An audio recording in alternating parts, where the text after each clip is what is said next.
Greetings. I'm sitting here today looking at the court cards from the Enchanted Tarot, the Enchanted Forest Tarot that I've been working with all month, of January, and I'm going to be working all through February as well, I believe, with it. I'm going to do a little exercise here today for myself. I thought you might like to come along to take a closer look at the court cards in this deck. I'm trying to get a better understanding of what the author has in mind for the deck, and I'm curious to see how the courts in this deck relate to the court cards in the other decks that I've done. If you have seen any of my videos in the past on court cards, you know that in some cases I use this kind of an exercise to get to know the court cards a little better. Particularly when I was trying to learn the Cat Tarot, a deck that I was using for a fundraiser, which the court cards had me stumped because all of the court cards seemed to be, for the most part, a cat sitting on a chair, or a cat sitting on a fence, or a cat sitting on the floor, and I couldn't see a lot of difference between them. It's in my, I'll try to put a link maybe to that video down below in the description box for you to see. But if you can't find it, you can always look in a playlist. I have a playlist, tarot videos in a playlist, and it's easily found there. It's called Conquering the Court Cards, if you're interested. Anyway, I found this to be a little bit interesting, a way of looking at it.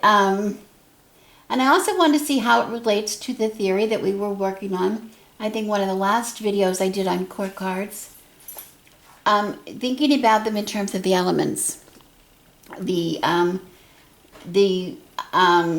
suit of swords being associated with the element of air, etc. And also the child, well, in the Rider-Waite, it would be the page cards being also associated with the element of air, so etc.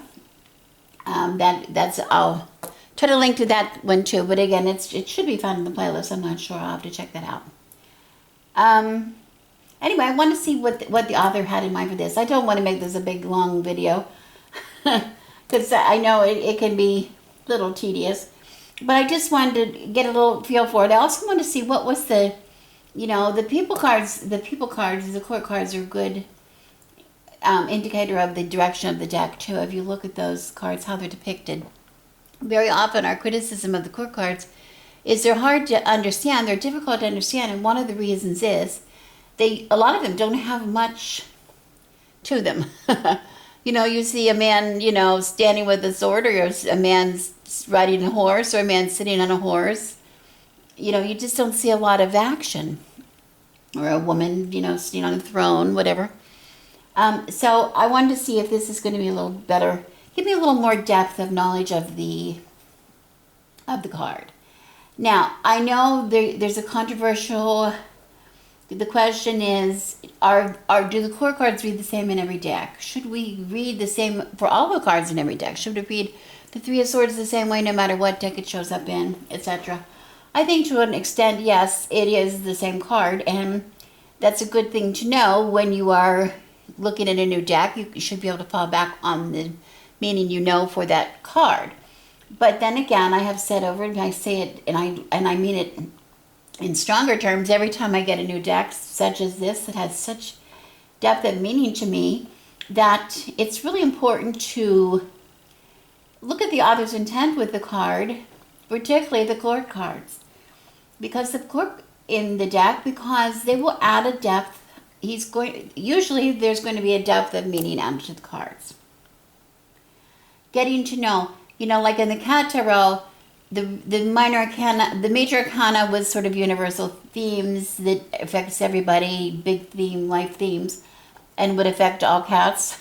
And then the minor arcana would be the everyday things that affect the cats, but the court cards are the cats themselves, the personification of the cat, so to speak, how the cat reacts to what's around him and to people and to things that happen to him.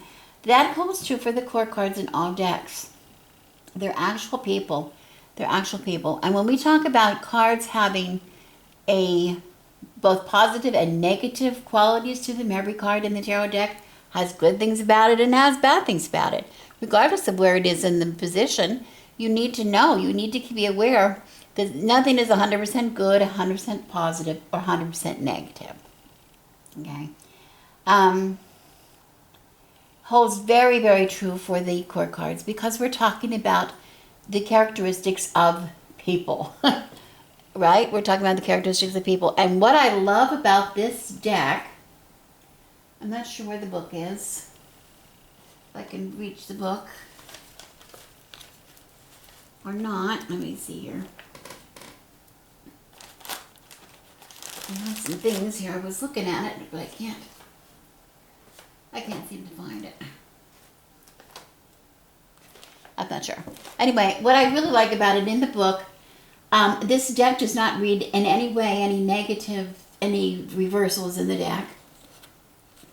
But in the section about the court cards, it reads, it has a shadow aspect of every one of these cards, which I love. Oh, I love that so much because the characters are multifaceted. They have many sides to them. People have many sides to them.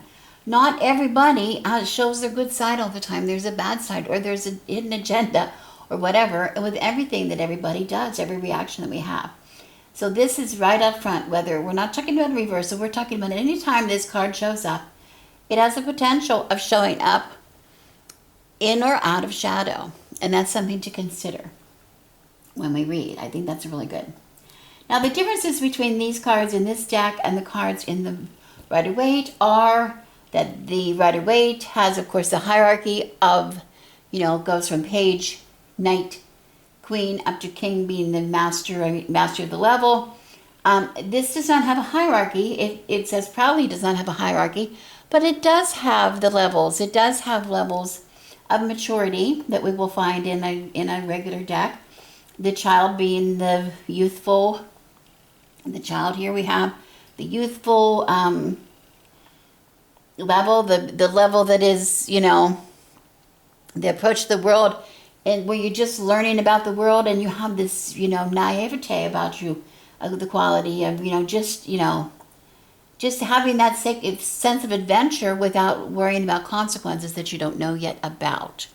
And of course things can happen, but also that means, quickly, there's some dangers that can come upon children very quickly.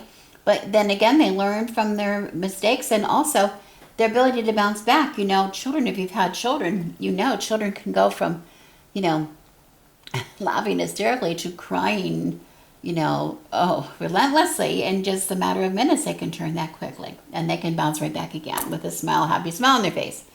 So that quality that's in a child is very evident in this deck. Okay, so if we want to look through the children, and they call them in this deck the forest folk. So we want to start. I'm going to bring I know you can't see. I apologize for the angle of my camera.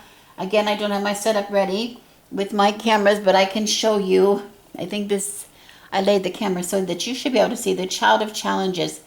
This is a card that is the equivalent of the Page of Swords in the Rider-Waite. And the Page of Swords, if you will recall, I always think of the Page of Swords as he's standing up on a little hill and he's got his sword pointed to the air. I always think of that as, like the king of the hill kind of a thing. He's just ready to take on whatever comes down. He's ready to jump at any challenge. Well, in this Page of Swords, the Child of Challenges, she doesn't look like she's ready to take on a challenge, but actually she's taking it on by thinking it through. She appears to be lost in the woods. She's trying to think of what her best options are. Okay. And that's a really good thing. But then the shadow of that would be her tendency to overthink things. The tendency to sit there too long going, I think I should be able to figure this out. I don't know why I can't figure it out. And not taking any action. And a lot of us fall into that. I know I fall into that a lot.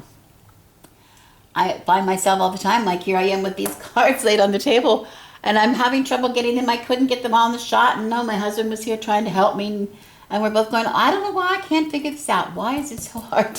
Why is this so hard to figure out? Other people seem to do it so easily, and I can't. So that would keep me from maybe doing the shot at all. Maybe keep me from doing the video at all. So you don't. So anyway, you see the danger of this shadow in the child of challenges. And we go to wands, the suit of wands in this deck represented by spells, the child of spells, which is in the Rider-Waite. We see the young person looking at the end of the wand and the leaves coming out. So they're really caught up in that. What is growing, what is coming, what is preparing, getting that idea, being curious. And this is the enthusiastic child here. In this deck, they talk about the child running into the woods with a wand that they have fashioned. After watching the wizards, he's here trying to transform this little bunny into something. Without having practiced his magic or practiced his skill, he just wants to jump into it. He'd rather learn by trial and error rather than study. He's so curious.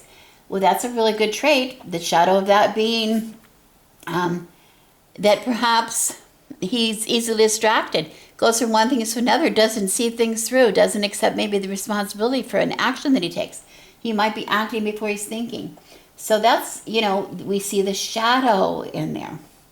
The child of visions, which is the child of the Page of Cups in the Rider-Waite. Here she is, and this is like the little Pollyanna of the deck. She's running around, and she's has this optimism. She's just delighted with the rain, etc. What else can she see? She's just running forward without any abandon. And then we see in the Rider-Waite, it's the young man looking into the cup and the fish is popping out of the cup. So the idea that anything is possible is a really good idea. That's, something just keeping your mind open to realize something that is possible. Look at all possible possibilities that might be coming up. That is a really wonderful feeling.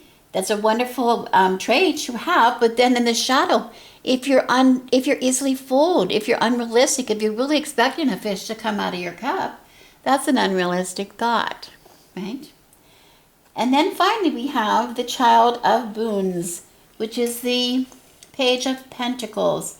And here it is the Hansel character approaching the witch's house here, covered with gingerbread. And he's hesitant, a little hesitant. He sees the prize in front of him, just like in the Rider-Waite, holding up that coin in front of him. He sees his prize. But he's not really moving. He's not really. He sees it. He sees what he wants, but he hasn't really done the action he needs to do it. And sometimes, like we call this in this deck, I would call him the child of caution. He's trying to decide, should I take a bite of that house or should I not? What do I know about that house? He's a little practical. He's a little more practical than somebody like the child of visions who just thinks, oh, let's go for it. Or the child of spells, these other ones, they're ready to go for it, to try it.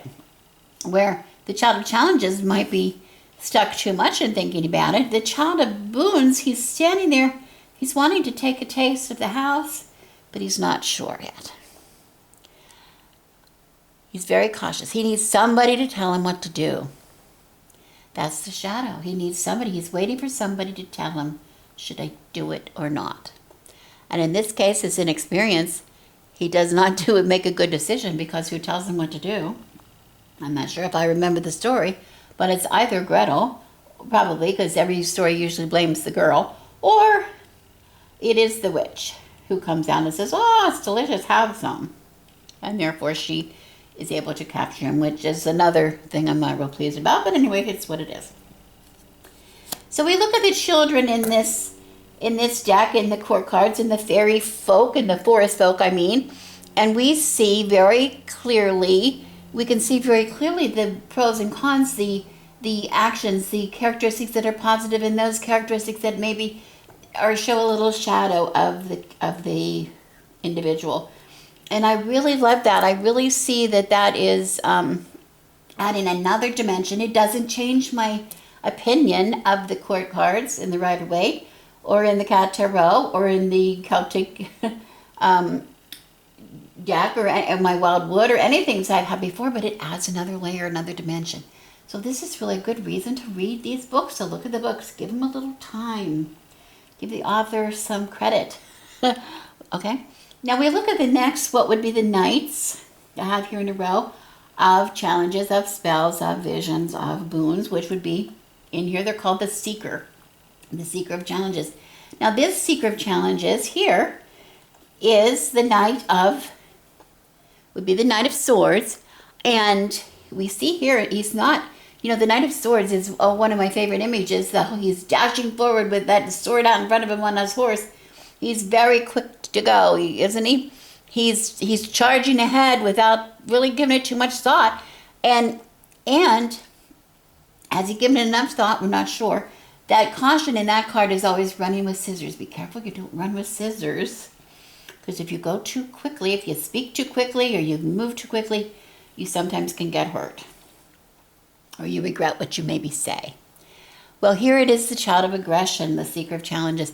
And he's just waiting. Now, he's a child. He's not a child, of course, but he's a little mature, more mature than a child, but not quite as mature as the queen here, as the weavers. So let's say he's a teenager. Let's say he's a very young adult. So he's maybe in his he's worked on his skill and he's ready to use it now. But does that make him aggressive? A little bit aggressive. He's standing there. He's challenging. He's saying he's a seeker of challenges. That's what he wants. I dare you. I double dare you to try to come through me. I'm ready to fight you. Okay. He is immovable. He's confrontational. Okay. Which is good. He's skilled at what he does. He's ready to do it. But the shadow is he's quarrelsome. He must win at all costs. It's more important that he has the conflict and wins than he just, accomplishes something at all without having to work for it. He likes the thrill of the battle. The seeker of spells, the Knight of Wands. We see her here as this one in the right away. He's charging his horses up on his hind legs, rearing, and he's wearing that fancy gambeson. All decorated, all pretty to go, right?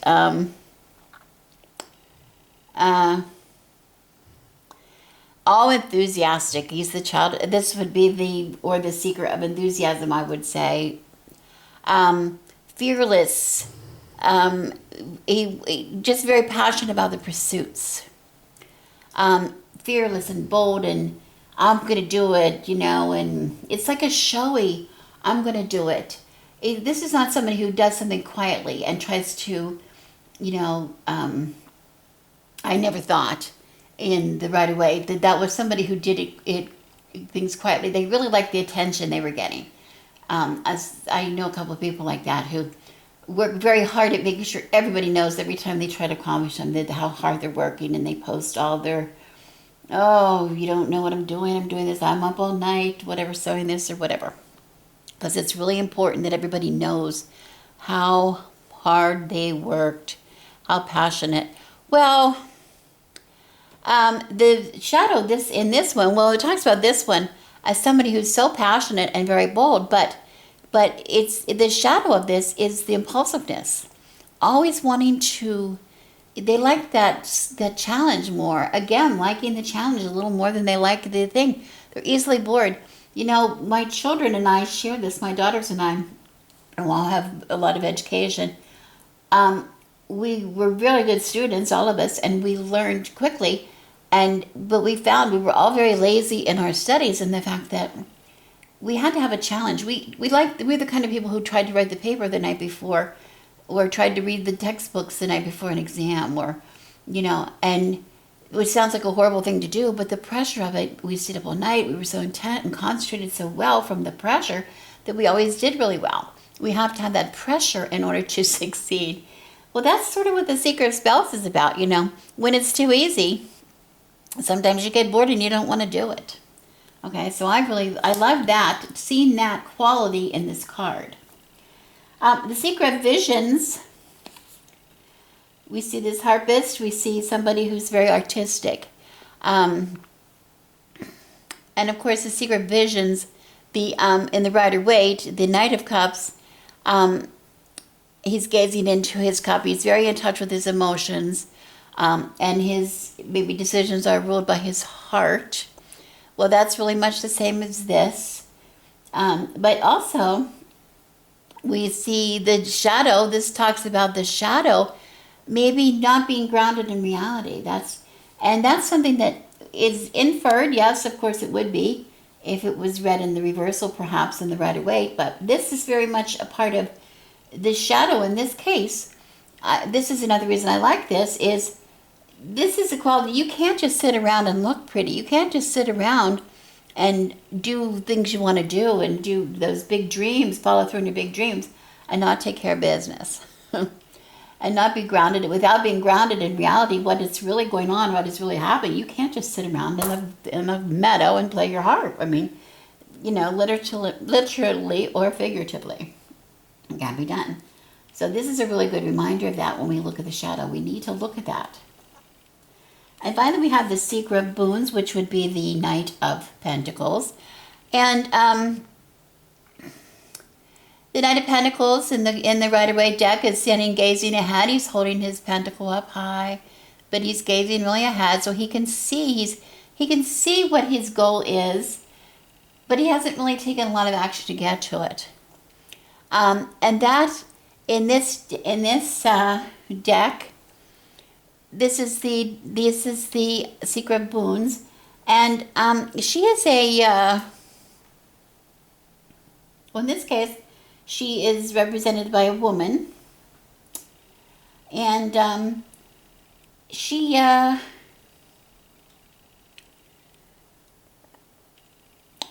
just she knows what she's looking for. She's patient. She's going out and looking for what it is she needs, and she's being very patient. She's being practical. But the negative of this is she going too slowly? Is she so deliberately looking for what she needs that she's overlooking some things that she possibly could use in a pinch? We all kind of do that. It's like shopping with shoes for me. I gave up wearing shoes years ago because I found that I kept buying shoes and they were never right. I had in my mind what kind of shoes I needed. They didn't exist when I went out to try to find them, so I would buy something else and then I would never wear them. We have like a family joke about that. Okay, anyway, so I'm moving along. I'm trying to go as quickly as I can. The Weavers, we're going into the Weavers, which is the equivalent of the Queens in this deck, in the Forest Folk. And oh, this is beautiful. The Weaver of Challenges, who looks beautiful, but look at her, the thorns around her, and the Weaver would be the Queen. And the Queens, of course, the Weavers represent that different aspects of a mature feminine energy. Feminine energy. They don't have to be females, but it's the feminine energy of which is usually, love and nurturing and, those kind of things. Well, the Weaver of Challenges is representing the Queen of Swords in this deck, and her detached objectivity is very much the theme, just like it is in the Rider-Waite. I read the Rider-Waite that way too, that she's very, very smart and knowledgeable, but and pays a lot of attention to detail. But the shadow is that she could be withdrawn. She could be cold or emotionally withdrawn or emotionally cold, overly critical perhaps of others.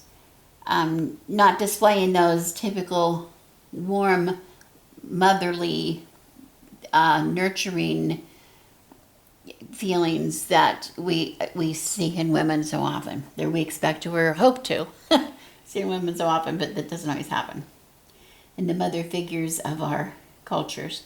So this is pretty much the same. It is, these are not the Weavers and Keepers are not necessarily different from the Queens and Kings of the deck in that case, but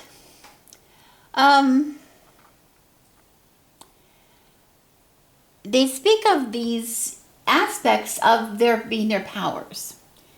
Okay, so if the woman, the weaver of challenges, has the power, her power would be in her wit. Her power would be in her attention to detail. Her power would be being able to be objective and detach herself and not let her emotions rule her. Her shadow would be when that gets the better of her, when it makes her turn cold, when it makes her turn emotionally withdrawn, when it makes her be overly critical of other people. Do you see the difference?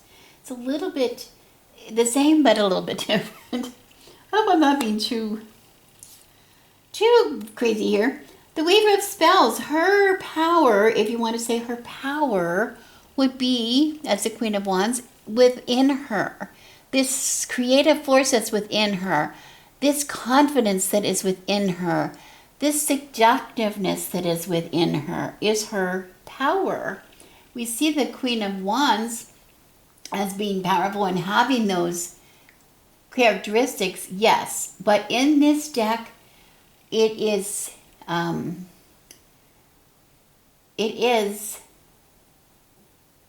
clear that they mean the power comes within. The power comes within. That these characteristics are not just characteristics. This is power.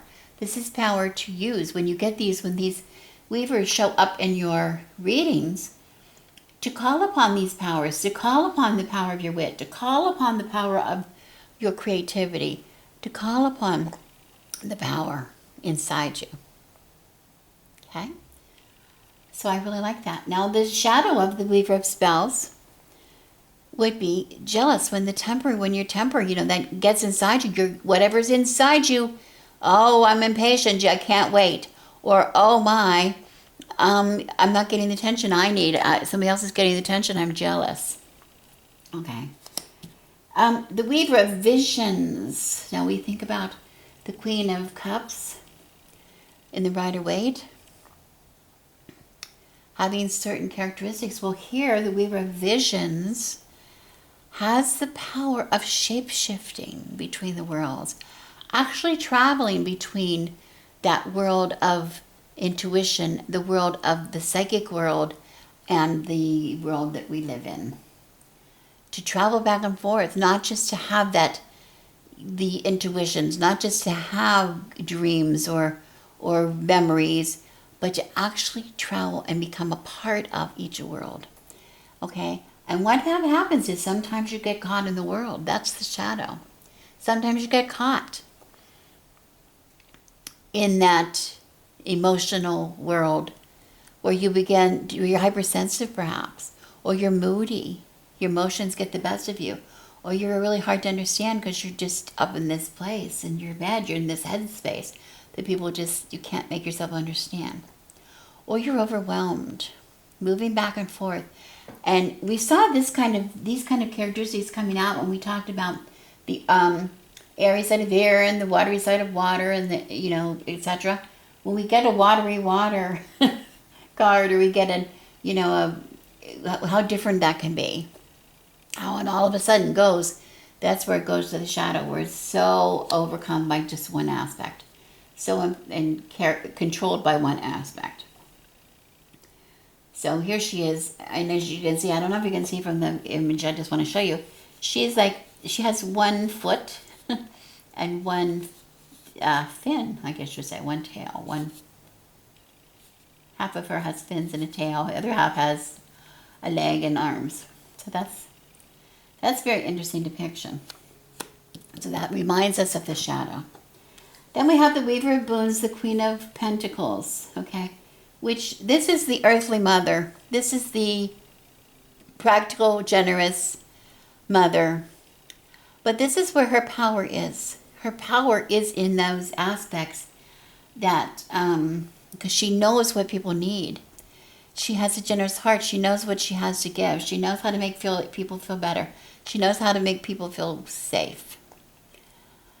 But sometimes she knows too much. I know better than you do what's good for you. You need to listen to me. I know what's good for you better than you do. I'm going to take over. Just let me do what I can do it better. Those kind of things. smothering, and judging other people. Again, judging. We come across this judging. Okay. Finally, go to the keepers. The keepers are the male energy and power. You know, traditionally male, what we call masculine energy and power, not necessarily male. They could be female too. Just like in the Rider-Waite, they don't necessarily represent a man. They represent that masculine energy. And here it is masculine power. It is the power. It is protection. It is the power to protect. You know, the power of wisdom, the power of these things, not just having it. And here we have the keeper of challenges, which would be the king of swords. The keeper of challenges, he's got very high standards. He's coolly neutral. They call him coolly neutral. He's able to, you know, but the shadow here is he knows the way it should be. He knows that he has very high standards, and he expects that others have those high standards as well. He expects perfection from other people. He sometimes pushes too hard. Okay? That's the shadow side of him. The keeper of spells. The keeper of the spells would be the king of wands. The force of his passionate will, his passion, he wishes it in, his passion, he has confidence, he's charismatic. He motivates by example. He's the one we all want to be. But he could be egocentric. He could be ignoring the rules just to make it the way he wants it to be. You know, I don't care what it is. This is what I want it to be. I know better what it should be. Just like we came out, sometimes, you know, the weaver of moons, she knows what's better for you than you might do. He might say the same thing. The keeper of visions, the king of cups. He's the shapeshifter within the male, masculine. I don't know. I keep saying male with the masculine qualities, but he prefers to observe things from a distance. He has this wisdom, and he's observing rather than she is caught. Rather than how the weaver goes in and out between the worlds, is able to travel. He is familiar with the worlds, but he is from a distance. He likes to see them from that distance, and that is the shadow of him, that sometimes he might be too emotionally detached. He's and he can be so neutral that, you know, you're not sure where he is. And I find that really interesting because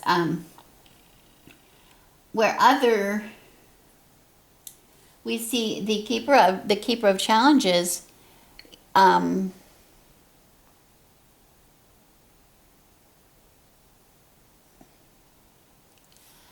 withdraw into his thoughts emotionally. This keeper of visions is actually physically withdrawing, physically, as he becomes very detached, and to watch from that distance. Okay? So while the weaver keeps one foot in each world, one part of her, she can go back and forth one world. He actually can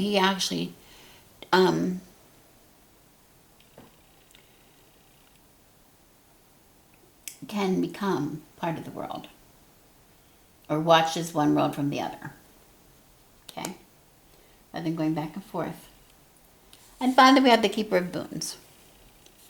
Keeper of boons, the king of pentacles. That protective energy, that he knows what you need, he knows how to get it, he's generous, he's warm. But he can also, the shadow, he can also take charge before you ask him. He could be overbearing, he could be bulldozers through any objections people have. It's my way, I know how to do it. Let me do it, that kind of thing. Okay.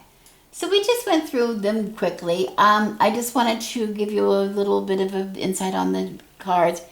The reason for this exercise, like I said, I wanted to learn the dimension of the cards a little bit, what the author has in mind. I recommend that no matter what kind of a book you have, deck you have, you do the same. You get them out, and you just get to know each one and say, what is this deck? What does this have to add? Remember, I've said it before, if we only had one way of looking at a card, we would only need one deck. yes, the themes are universal. Yes, the themes are universal. The Queen of Swords is still the Queen of Swords no matter what you call her. And in this case, we're calling her, what are we calling her? We're calling her the Weaver of Challenges. She's still the same as the Queen of Swords, but she has something to add. A little bit of something new, a little another layer to what we think of as when we think of the Queen of Swords. And it goes backwards. And you'll go backwards too, because like now if I look at a Rider-Waite Queen of Swords, I'm going to remember perhaps the aspect of here of how that power comes in her intellect, that power that she has with her wit, has with her attention, ability to pay attention, how that gives her power. And when I read a Queen of Swords with my Rider-Waite deck or some other deck like that, I can read that quality. I can see, does that characteristic apply here at all? Or does that remind me of something in this reading? And so the more we look, the more we experience, the better readers we become, the better understanding we have. And I think that's always a good thing. So, I don't know. I hope this was helpful.